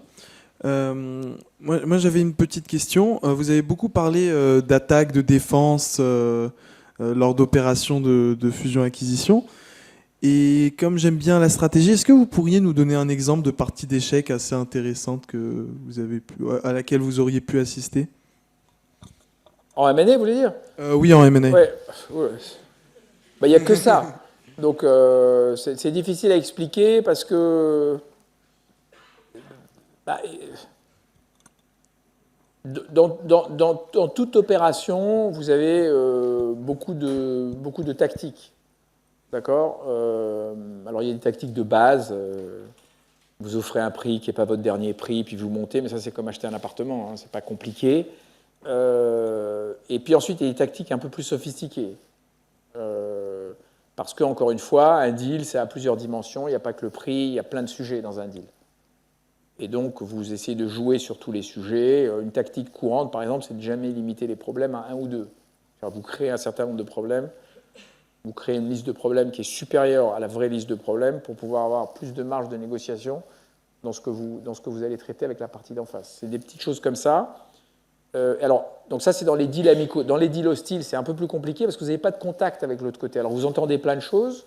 Il y a des articles de journaux, il y a la presse, il y a des journalistes, il y a des rumeurs. Donc, vous entendez beaucoup de choses. Vous ne savez pas très bien si c'est vrai ou c'est faux parce qu'il y a beaucoup de rumeurs qui sont fausses. Et vous avez un tempo qui est le tempo de l'offre publique. Et puis, vous dites, voilà, et vous avez un certain nombre de cartes à jouer. Il n'y a pas un nombre infini de cartes à jouer. Et donc voilà, une règle de base par exemple, c'est quand vous êtes en attaque, il faut aller vite, quand vous êtes en défense, il faut aller doucement. Voilà. Donc si vous dites, ça c'est un truc très simple, mais pas grand monde l'a réalisé ça. Doucement, ça veut dire quoi? C'est-à-dire qu'il faut trouver tout pour freiner le type d'en face. Tout, ça veut dire tout. C'est-à-dire la presse, c'est-à-dire le juridique, c'est-à-dire le boursier, c'est-à-dire le fiscal, c'est-à-dire tout. Et à partir du moment où vous embourbez l'acheteur, où vous ralentissez, où vous lui faites perdre son momentum, vous pouvez regagner de la tactique. Par contre, quand vous êtes à l'attaque dans une opération, il faut aller très vite.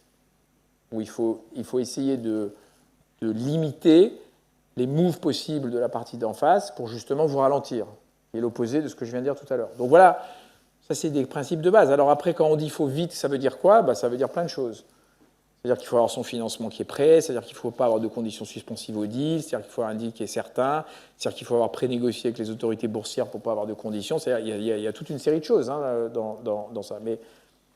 Et donc voilà, j'espère que ça répond un petit peu à votre question. Mais ensuite, chaque deal est très spécifique. Par exemple, le ArcelorMittal, il était bourré de tactique parce qu'ils nous ont sorti un truc avec une société russe qui était assez astucieux. Ils nous ont sorti un truc avec une nouvelle structure de holding hollandaise, donc il fallait dépioter. Donc c'était assez. Il y a toujours beaucoup de juridique dans les opérations de M&A. Donc, par exemple, moi je ne suis pas juriste, mais je connais bien le droit du M&A. Donc il faut avoir une dimension légale et juridique assez importante. Aussi bien pour protéger votre client qu'en termes de créativité. Les juristes créatifs, il y a beaucoup de juristes très créatifs qui sont très utiles dans une opération de M&A, parce que ça passe souvent par là. Oui. Oui, allez-y. Merci beaucoup pour votre propos, c'était instructif. Alors, vous l'avez dit, situation inconfortable de celle où on est amené à tout reconstruire et à travailler à l'arrière de sa voiture après un quart de siècle passé chez Goldman. Est-ce que maintenant, quand vous regardez dans le rétroviseur, vous restez convaincu que c'était le meilleur moment pour partir? Et pour vous, maintenant, quelles sont les principales différences entre votre métier, je reprends votre terme, d'épicier, et celui d'être quand même le seul Européen convié à la table de Goldman Sachs? D'abord, j'ai aucun regret, au contraire, parce que j'ai créé ma propre société, j'en suis très content.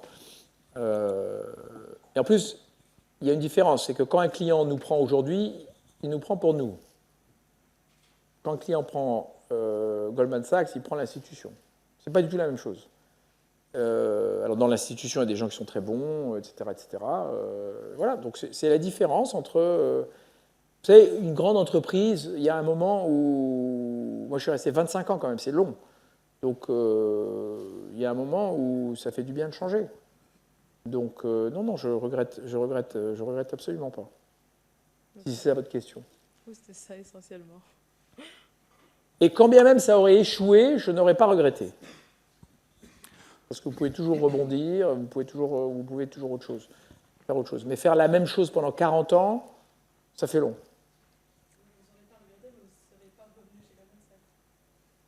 Probablement pas, mais j'aurais fait autre chose. Bonjour Monsieur Zawi, merci beaucoup Bonjour. pour l'intervention aujourd'hui. Vous êtes une fierté pour le Maroc. Moi, j'aurais une question. Aujourd'hui, on déconseille beaucoup de mélanger business et famille. Vous l'avez fait, et même très bien fait. Ce serait quoi vos recommandations sur le sujet et les différences... Pour les familles ? C'est ça, un truc mélanger famille et affaires, en général. Ce serait quoi vos recommandations Famille, sur, confidentialité d'abord. Ok. Déteste que beaucoup de gens soient au courant de ce qu'ils veulent faire. C'est pour ça d'ailleurs que les grandes banques ont un peu de mal avec les familles. Parce qu'ils ont peur que quand ils donnent une information, ça va partir chez les traders. Donc famille, premièrement, confidentialité totale. Donc le fait que nous, on soit une famille, on soit une société privée, ça aide. Comment on peut être en symétrie du truc. Ça, c'est ça. Deuxièmement, il faut quand même avoir une personnalité qui fait que vous vous adaptez bien, vous comprenez bien. Une famille, c'est compliqué. Hein. Il y a une famille, il y a souvent quelqu'un avec ses frères, ses cousins. Il y a souvent des problèmes, il y a souvent des héritages, il y a souvent plein de choses. Donc c'est toujours compliqué, les familles, d'accord ? Et donc, être capable de comprendre cette complexité, d'essayer de la dépioter, etc., c'est tout à fait utile. Et ensuite, troisièmement, c'est apporter des idées créatives, quoi, apporter des bonnes idées. Et ça, soit vous les avez, soit vous les avez pas. Soit vous avez l'expérience, les contacts qui vous permettent d'amener des bonnes idées, soit non. Mais voilà, mais c'est pas pareil que de travailler pour une grande corporation. Et en termes d'apprendre à travailler avec un membre de sa famille, est-ce que c'est quelque chose qui s'est fait naturellement ou c'est quelque chose qui Oui, s'apprend ? oui. Bon, on a grandi ensemble, on s'entend très bien, on est très différents, mais non, absolument. D'ailleurs, les clients, souvent, au début, les clients, par exemple, la Farjolsim, on l'a fait ensemble. Vous voyez, on a fait pas mal d'opérations ensemble. Donc les clients, souvent, aiment bien avoir... le M&A, c'est une question de jugement, donc c'est pas une question de chiffres. Les chiffres, ils sont faciles à faire. Enfin, c'est compliqué pour vous, il faut que vous les appreniez, mais une fois que vous les savez, c'est pas... C'est compliqué à apprendre, mais c'est relativement facile à interpréter. D'accord? Donc, c'est pas ça le sujet. Le sujet, c'est, OK, maintenant qu'on a dit ça, qu'est-ce qu'on fait? Ça, c'est le sujet. Et si vous avez un seul avis, il y a souvent des clients qui disent, j'aimerais bien avoir 2-3 avis. Vous voyez, pour voir. Alors, il y a souvent des avis qui ne sont pas opposés, mais il y a des nuances. Il y a des trucs, ah bah tiens, moi je connais celui-là, non, il ne faut pas l'appeler lui en ce moment parce qu'il y a ça, mais il faut peut-être appeler lui. Ah bon, d'accord, pourquoi? Ah bah parce que moi j'avais vu ça. C'est très comme ça, hein. Donc plus vous avez d'intelligence au sens anglais du terme sur une situation, plus vous avez de capacité à optimiser votre position. Oui?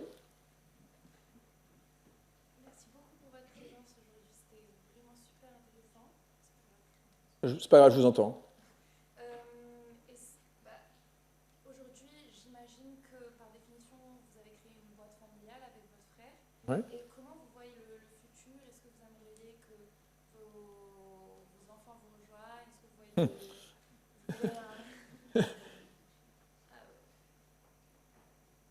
que vous voyez Est-ce que ils sont pas dans mon business malheureusement? Est-ce que j'aurais aimé? Oui. Est-ce qu'ils vont le faire? Unlikely. Et encore une fois, c'est ce que je disais tout à l'heure, c'est un métier d'expérience. C'est-à-dire que mon fils qui aime beaucoup la finance, il a 24 ans, il n'a aucune expérience en M&A. Je ne peux pas le mettre devant un client, même s'il a mon nom. Vous voyez, le client, il ne veut pas. Le client, il veut voir quelqu'un qui a de l'expérience. Encore une fois, c'est un métier compliqué. Le client, il veut faire un take-over de 10 milliards, il n'en a jamais fait. Parce qu'il faut voir un truc, c'est que nous, moi j'ai dû faire 150 ou 200 deals, mon frère aussi. Donc moi je peux faire ça, je veux dire, j'ai aucun mérite, j'en ai fait tellement, je peux faire ça en les yeux, vous voyez, j'en ai tellement fait, j'ai tellement vu de trucs qu'il n'y a, y a presque pas de sujet, il y a toujours un petit truc à vérifier, mais tandis que pour le client, un client qui est patron même d'une grosse boîte, il a fait 1 ou 2 deals de M&A dans sa vie, ou peut-être 0. Si par exemple il a une OPA hostile qui arrive sur lui, la probabilité qu'il n'en ait jamais vu est plus élevée que la probabilité qu'il en ait vu. Parce que c'est juste pas son métier. Son métier, c'est de gérer l'entreprise. D'accord? Vous voyez, donc, c'est pour ça que la transmissibilité de cet objet aux enfants, c'est pas du tout la même chose que si vous avez une société qui fait du manufacturing, où il y a toute une équipe, ça produit des produits, ça fait du cajou, et vous la léguez à vos enfants. Vous voyez, ça n'a rien à voir. Oui. Du coup, aujourd'hui, la conférence, elle est co-organisée par HEC Maroc. Est-ce qu'aujourd'hui, vous partagez des liens spéciaux avec votre pays d'origine? Est-ce que vous avez des ambitions ou des rêves pour ce pays? Oui, d'abord, on a surtout mon frère qui fait ça, mais on a des très bons contacts au Maroc, on connaît bien, on a des très très bonnes relations. Bon, alors c'est un pays qui a énormément de potentiel pour toutes les raisons que vous savez.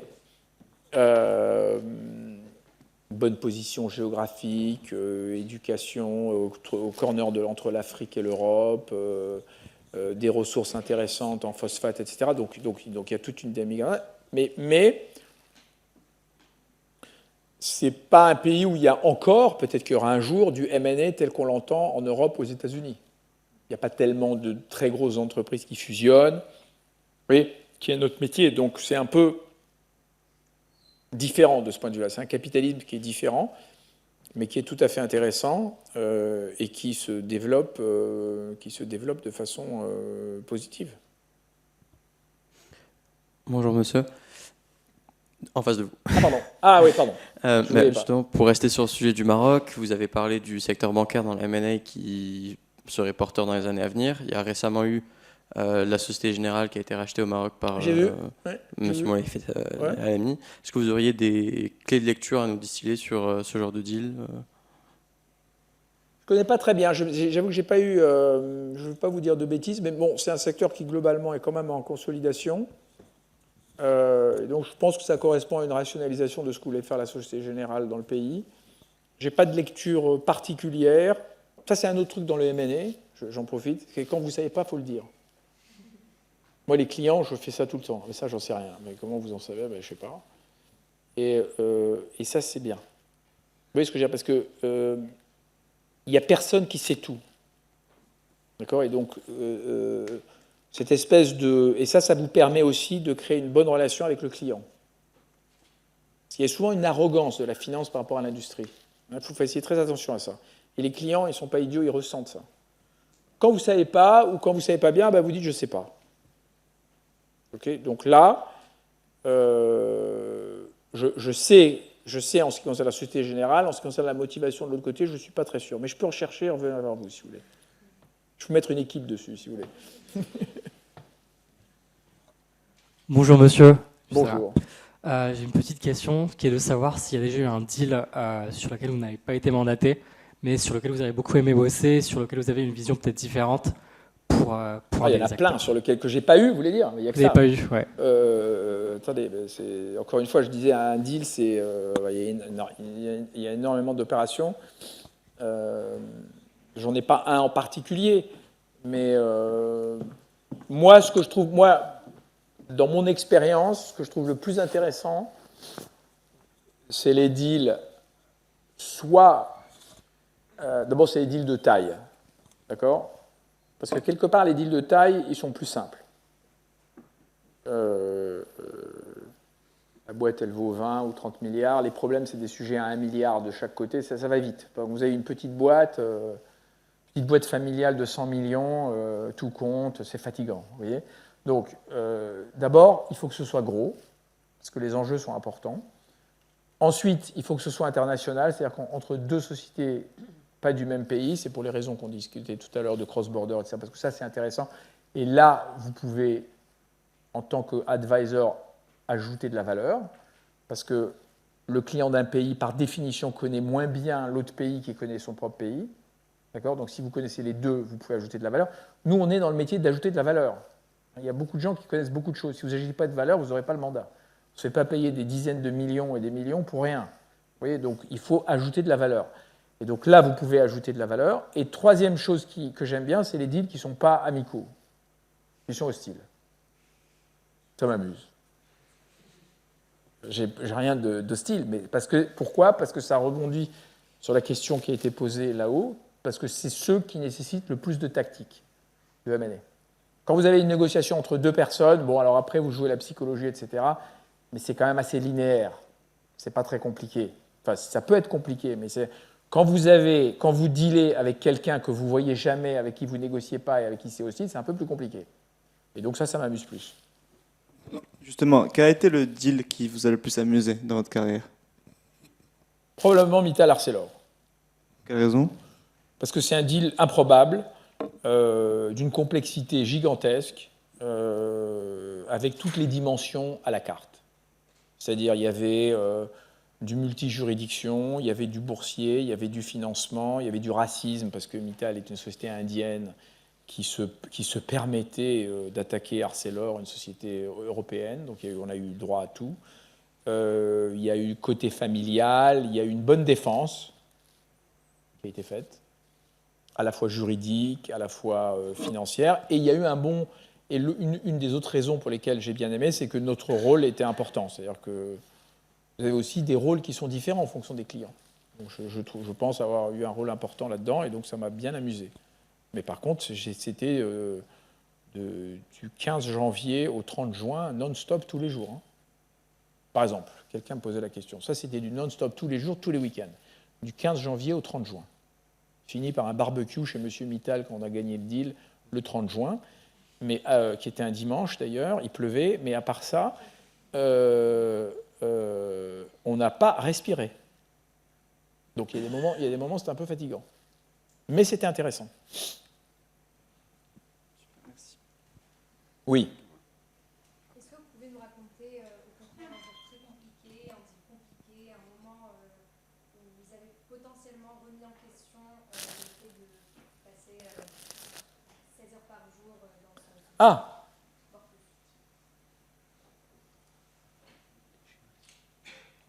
Vous savez, quand vous bossez... Non, parce que moi, j'aime beaucoup mon métier.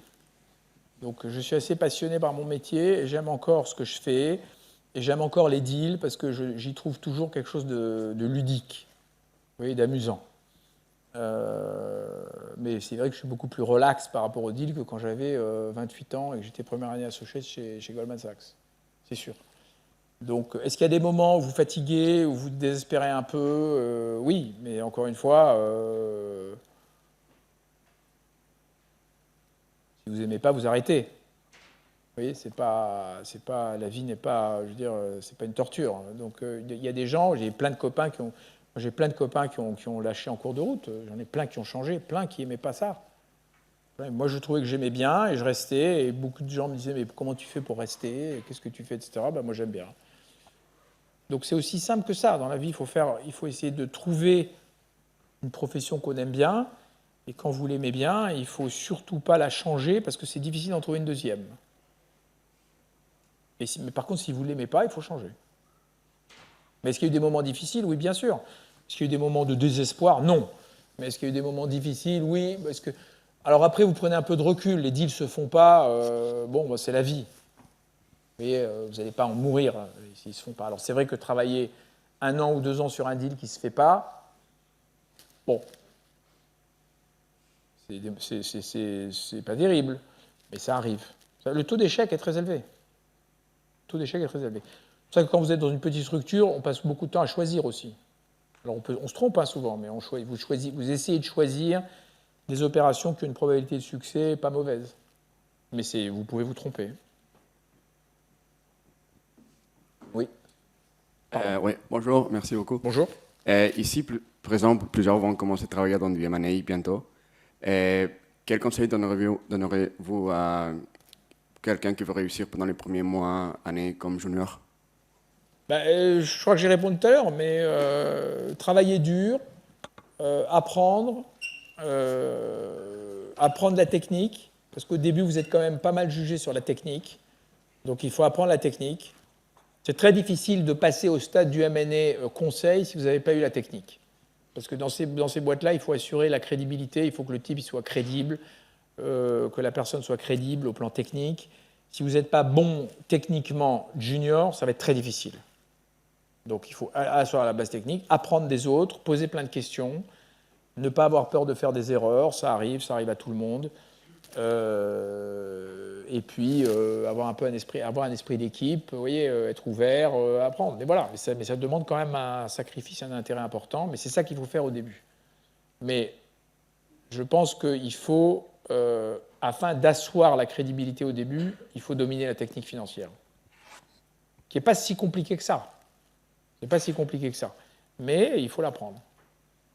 Oui. Bonjour, merci déjà Bonjour. pour tout ce que vous nous avez raconté depuis le début. Vous en avez parlé un peu tout à l'heure avec le juridique et Elf qui ne pouvait pas être acheté par une autre entreprise que Total. Et on l'a vu il n'y a pas si longtemps avec Arnaud de Montebourg qui avait bloqué le rachat de Sego. Qu'est-ce que vous pensez de la place de l'État dans le monde des fusions-acquisitions et surtout dans le monde des méga-fusions-acquisitions? C'est une question compliquée, on peut en parler longtemps, mais globalement, vous avez de l'interventionnisme ouvert et puis vous avez de l'interventionnisme masqué. Et tout le monde dit que les États-Unis sont ouverts, etc. Essayez d'aller, si vous êtes une entreprise chinoise, essayez de racheter une entreprise américaine, vous allez voir ce qui vous arrive. Donc, déjà, différents États interviennent de façon différente. D'accord ? Globalement, moi, je suis... le M&A, c'est quand même le prototype du capitalisme libéral, donc je suis contre l'intervention de l'État. D'abord parce que ce n'est pas un bon allocateur de capital. Il suffit de voir les budgets des États pour comprendre que ce n'est pas exactement des grands gestionnaires de la finance. Donc l'allocation du capital, elle est souvent fausse. Elle n'est pas bonne, c'est-à-dire qu'elle ne va pas vers les projets à plus gros retour, elle ne fait pas tout ce que vous apprenez ici. Donc vous avez des conséquences sur les comptes, etc., que vous voyez. Et ensuite, les motivations sont souvent politiques. Il y a une élection, je veux dire, quand ils nous ont fait leur bazar, là, je ne sais pas si vous vous rappelez, sur Pepsi, Danone, comme quoi le yaourt était stratégique pour la France. Bon, ok. Ça vous paraît stratégique, vous ? Pas vraiment. Non. Voilà. Donc le yaourt, donc Pepsi peut pas take over Danone parce que le truc. Alors après, ça a dérivé vers la chaîne alimentaire, la sécurité alimentaire, etc. Ok, mais ça n'a pas de sens. Vous voyez donc, par contre, sur certains trucs, ça a du sens. La défense, par exemple. Okay, la défense, c'est la cyber, tout ça. Enfin, dans tous ces trucs-là de sécurité, ça a du sens.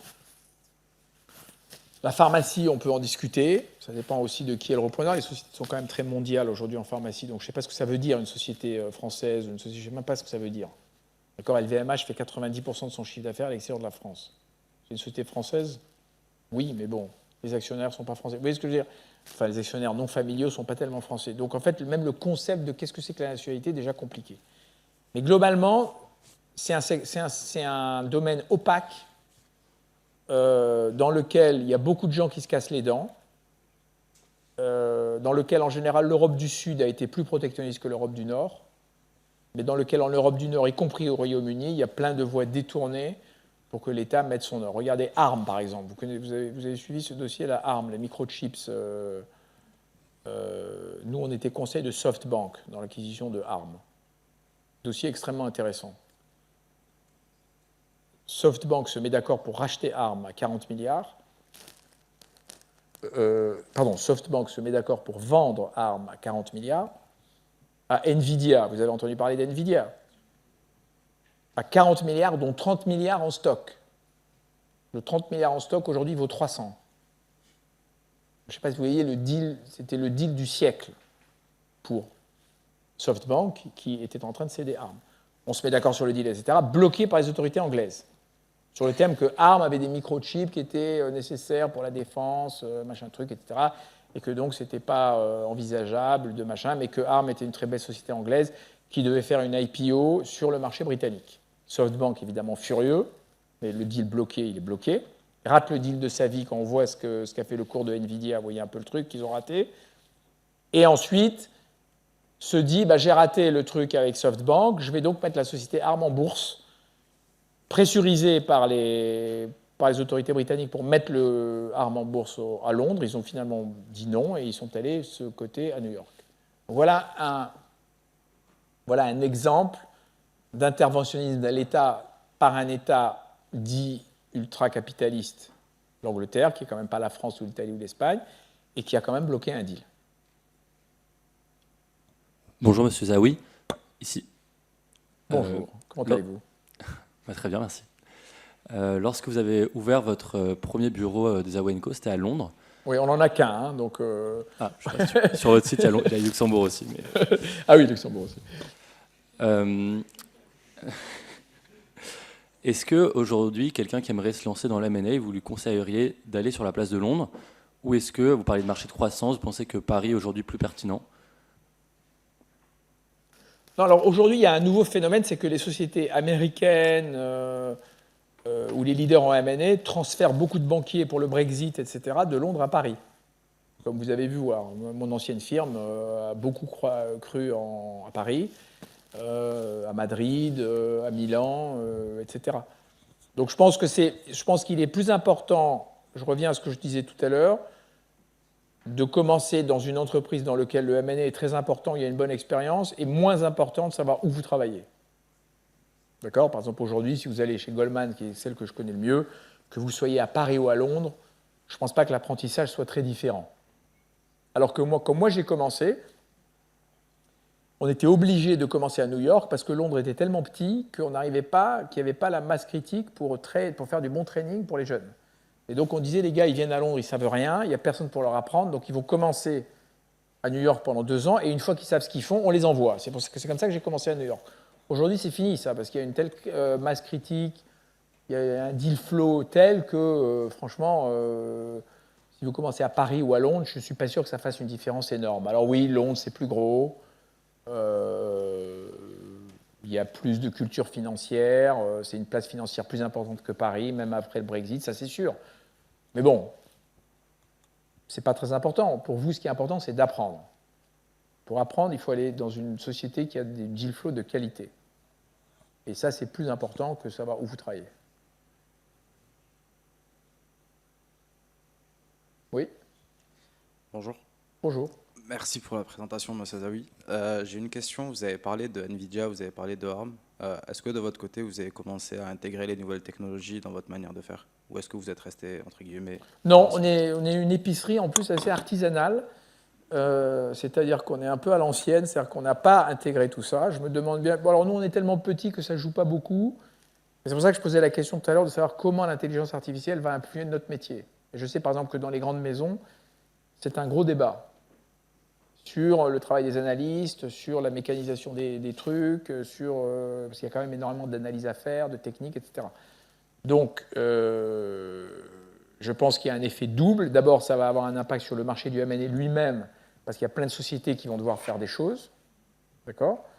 Et ensuite, sur la façon dont on fait les choses, c'est vrai que dans la banque d'affaires, c'est un gros sujet. J'ai écouté l'interview l'autre jour de Jamie Dimon, le patron de JP Morgan, qui disait que c'est quand même un type qui est en poste depuis 2006 et qui est quand même c'est probablement la personne la plus importante de Wall Street, qui disait quand même que l'intelligence artificielle était une révolution totale et qu'il ne savait pas lui-même dans quelle direction ça allait aller, mais qu'il investissait massivement dans les ingénieurs, dans les computers, etc., pour être sûr de ne pas être en retard sur le sujet. Comment ça va exactement impacter le chose, je ne saurais pas vous dire. Une dernière question, on doit quitter la salle bientôt, donc bonne chance. Merci. Monsieur Zawi, on a vu qu'il y a une hyper-dépendance de la dynamique du M&A en fonction du niveau des taux de façon très générale. Comment est-ce qu'on peut faire pour limiter cette hyper-dépendance, qui plus est que vous avez réussi, il me semble, à garder un très fort dynamisme quand tout allait au plus mal ces dernières années? Est-ce qu'on peut, je sais pas, avoir d'autres alternatives que... Déjà, vous ne pouvez pas vous battre contre le marché. D'accord ? Le marché du M&A, c'est un marché où les entreprises veulent faire des choses. Si elles ne veulent pas faire des choses, ce n'est pas parce que vous êtes très bon qu'elles vont les faire. D'accord ? Donc déjà, ce n'est pas possible. Les taux d'intérêt sont mauvais, parce que le financement est plus cher, d'accord ? Et deux, parce que ce qu'il ne faut pas oublier, c'est qu'aujourd'hui, le private equity, c'est entre 30 et 40% du marché du M&A. Donc quand le private equity ne peut pas intervenir parce que les taux sont importants, vous avez une poche très importante du M&A qui est un peu asséchée. D'accord ? Alors nous, ce qu'on a fait, on n'en a pas parlé, mais on a fait une SPAC en 2000 pour se diversifier. Et on a investi dans une société de biotechnologie en intelligence artificielle. Donc on a fait ça en 2022. Mais ça nous a pris au moins un an et demi pour se diversifier justement. D'abord pour connaître autre chose et ensuite pour se diversifier un petit peu. Mais c'est un métier, le M&A, qui est assez, comme je disais, qui est assez cyclique. Donc c'est cyclique. Quand vous êtes petit comme nous, il faut contrôler bien les coûts, parce qu'en phase de baisse de cycle, il ne faut pas que les coûts... Quand vous êtes grand comme les grandes banques, c'est compliqué. En baisse de cycle, vous voyez souvent des licenciements, pas de bonus, etc., parce que c'est très difficile de suivre exactement votre headcount en fonction de la cyclicalité. La cyclicalité va plus vite que vous pouvez recruter et sortir du monde. Alors pour les grandes banques, c'est un problème, mais elles ont tellement d'activités qu'il y a des effets contre-cycliques de pas mal de choses. Pour des sociétés comme les nôtres, il faut être prudent dans le développement des coûts, etc., pour pouvoir survivre. Nous, il y a des années où on n'a pas fait de deal du tout, où on a travaillé sur beaucoup de deals, mais on n'a sorti aucun deal. Ça fait partie du modèle. Voilà. Donc, il faut avoir une structure économique qui s'adapte à la cyclicalité du business. Et juste, si je peux vous Encore poser une dernière question. Allez-y. On doit y aller ou non ? Moi, j'ai le temps, si vous voulez, comme vous voulez. Vous avez touché sur l'intensité capitale du M&A face au marché, oui, par exemple. L'absence d'intensité capitale. Exactement, l'absence. Mais quand on regarde aujourd'hui les grands acteurs dans le monde du M&A, on voit qu'il y a beaucoup d'acteurs, notamment même ceux qui sont spécialisés purement sur l'advisory, notamment Evercore, PJT, Perella, qui se listent, qui se cotent en bourse.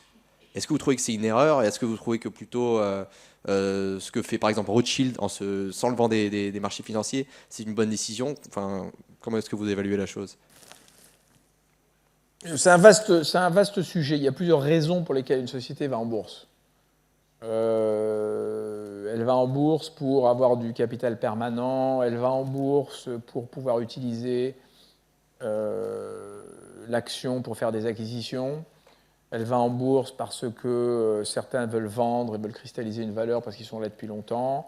Elle va en bourse pour attirer des gens au recrutement en leur offrant des packages qui sont listés, etc. Donc il y a énormément de raisons pour lesquelles une société va en bourse. Il y a une théorie qui consiste à dire que pour le M&A n'est pas un business qui se prête particulièrement à la bourse parce que c'est assez cyclique et parce que c'est un business où le capital est essentiellement humain et où donc toute la rémunération en général va plutôt vers les banquiers que vers les actionnaires. Ça, c'est une thèse un peu qui flotte, qui a été contredite pas mal par les introductions en bourse qui se sont bien passées. PGT, ça vaut 195 $ l'action, ça valait 25 il y a 4 ans, donc ils ont bien fait. Moelis, il a bien fait. Qui a d'autre? Evercore, c'est un gros succès, etc. Donc vous avez beaucoup, et ça reste quand même, c'est quand même des grosses sociétés, tout ça. Donc vous avez plusieurs points de vue. Rothschild considérait qu'il ne tirait pas suffisamment de bénéfices d'être coté. C'est-à-dire que tout ce que je vous ai dit, ils n'en tiraient pas des bénéfices, ils n'avaient pas besoin de faire d'acquisition, etc. Donc pourquoi être coté? Avec toute cette exposure publique, ces disclosures, etc. Alors quand vous êtes privé, vous pouvez faire ce que vous voulez. Il y a beaucoup d'avantages à être privé aussi. Si vous n'avez pas à raconter votre histoire au marché toutes les 2 minutes, vous n'avez pas à répondre à des actionnaires, vous n'avez pas à répondre à celui-là qui dit mais pourquoi vous faites ça, pourquoi vous ne faites pas de ça, vous êtes chez vous, vous faites ce que vous voulez. Donc ça c'est une balance, mais ça dépend beaucoup de la dynamique des actionnaires, qui sont les associés, qu'est-ce qu'ils veulent en faire, etc. Je pense que les deux modèles se défendent assez bien, mais je pense que c'est vrai que le modèle privé de M&A, c'est un bon modèle. C'est un bon modèle. Parfait, merci. Donc je propose de passer à un modèle plus informel. On peut discuter plus one-on-one avec M. Zaoui, mais on va d'abord vous remercier d'être venu aujourd'hui avec nous. Un plaisir. Merci.